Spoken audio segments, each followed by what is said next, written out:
لکھنؤ کے بادشاہ کے قریب ایک لکڑہارا آیا. بادشاہ کو نیند نہیں آتی تھی. 2-3 بجے سوتا تھا, 1 گھنٹے کے بعد پھر آنکھ کھل جاتی تھی.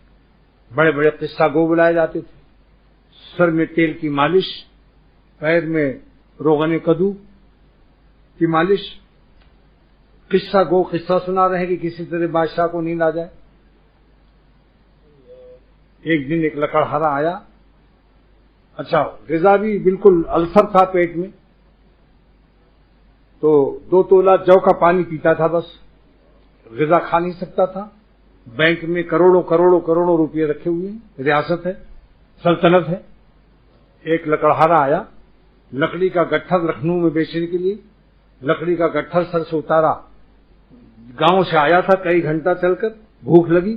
2 موٹی موٹی روٹی, آدھا کلو کی 1 روٹی, 1 کلو کی 2 روٹی کھایا,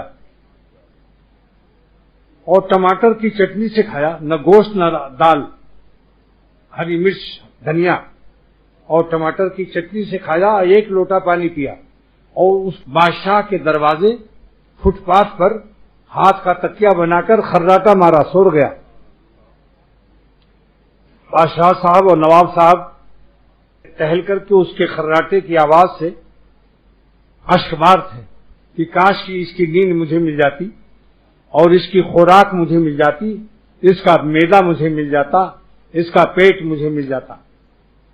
بادشاہ نے بلایا کارندے کو, وزیر کو, اور کہا کہ دیکھو یہ کیسا بڑی بڑی روٹی کھا کر سو رہا ہے, نہ گدا ہے, نہ قصہ گو ہے, نہ اس کے سر پر تیل مالش ہے, نہ اس کے پاؤں کے تلوے میں روغن کدو ہے.